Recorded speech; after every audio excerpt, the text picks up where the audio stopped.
on the picket line. So it's quite nice to be on stage and actually talk to students and colleagues. It is, however, quite depressing that we're here to talk about the case of one of the world's leading journalists and one of the most intelligent and capable people who allowed us to see what our governments are doing in our name and with our money. And it is for that reason that I have, over the last few years, taken very seriously my commitment to helping ensure that Julian is free. Because it is not Julian who is on trial in the UK or just being extradited to the US, it is democracy itself. A few years ago, quite a few years ago, a German citizen by the name of Khaled El-Masri was on holiday on the Macedonian border when he was abducted by 8 CIA agents. After his abduction, he was sodomized, he was tortured, he was brutally beaten. This torture continued for several months, even though they had realized by this time that Mr. El-Masri was not the person they intended to indict. Not that it would be acceptable to do it to anybody. After they continued to brutalize Mr. El-Masri on the pretext that, well, he must be bad, they then released him on the Albanian border. He thought he was going, in the middle of the night, he thought he was going to be shot in the back of the head. He was then picked up by 2 Albanian policemen and sent back to Germany, where nobody believed his story. Nobody could believe that this man had been taken to Afghanistan, tortured, brutalized, whatever else. And you can imagine what the effect on Mr. El-Masri himself was, and the effect of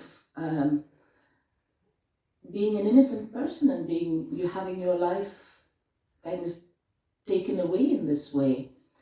His family had already left Germany thinking he had abandoned them.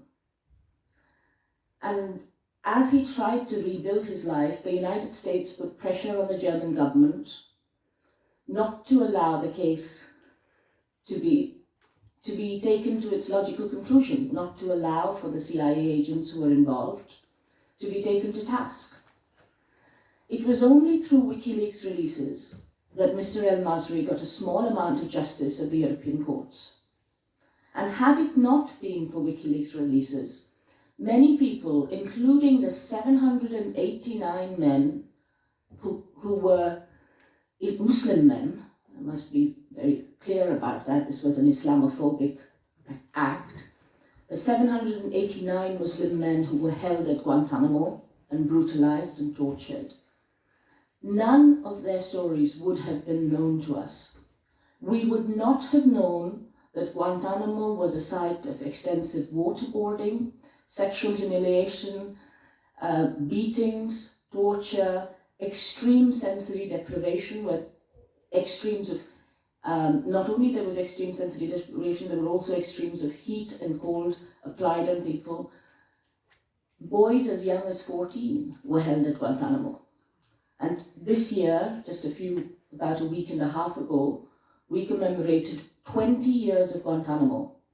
And 39 men are still at Guantanamo, 20 years after it was open. Were it not for journalists like Julian Assange and publishers who choose to speak the truth, despite knowing the cost it is to themselves, we cannot live in a reasonable world. It could happen to your brother, your sister, your son. It could happen to any one of us. And Julian's revelations weren't just about war crimes in Iraq and Afghanistan, about torture and brutalization at Guantanamo and the various CIA black sites. They were also about things like toxic waste dumping by Trafigura off the Ivory Coast, about the stuff that happened in terms of corruption in Kenya. So all over the world, ordinary people have learned various things through WikiLeaks. And WikiLeaks was important because WikiLeaks was the first organization to use what we now take for granted, a secure drop facility. Now, most journalistic publishing organizations and a number of whistleblowing organizations use that technology. WikiLeaks was also a pioneer in being able to bring together, to ensure the security of documentation as well as the security of whistleblowers. That is, that they had, one of the smears that is used against WikiLeaks time and again is that they dumped data. In fact, it is quite the opposite. A number of highly trained experts worked with WikiLeaks to ensure the information that has come to you is accurate. And you know this is the case, and that's true, because WikiLeaks, to this day, has a 100% record of accuracy, something that The Guardian or the New York Times or the Washington Post cannot claim. WikiLeaks was also able to put people in touch with local journalists, for example, in Tunisia, helping spark the Arab Spring, as well as international journalists such as The Guardian or the New York Times or the Washington Post, who were interested in the bigger stories and who would only devote column inches for a day or two. Whereas, local issues were never picked up. And so it was really important. And you can think about the courage it takes to do this, because it's not just about technical competence and intelligence and the ability to sift through this. But when the world's most powerful nation chooses to ask you to shut down any disclosure of its crimes, and it does so hand in hand with its NATO allies, including Sweden, Britain, Australia, and others and other allies, and it does so in order to hide criminality, then it takes a certain amount of courage for all those highly intelligent, highly capable people to stand up and say, no, we won't, we deserve to know the truth. And WikiLeaks spoke not for the powerful, not for the rich. They didn't do it for money.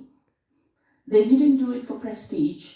They did it so that ordinary people living ordinary lives, whose lives were completely unremarkable, so to speak, could have justice when they were brutalized, tortured, raped, murdered.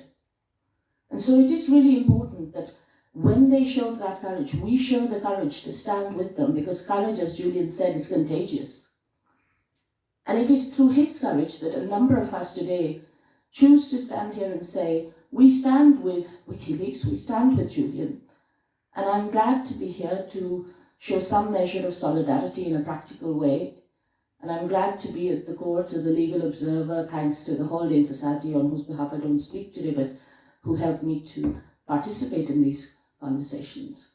And I'm grateful to Alison for helping organize this, and to Nina, who's been wonderful. And that brief that John talked about, it was thanks to Nina that it's gone down to one page. So I owe her and her colleagues a lot of gratitude. Thank you.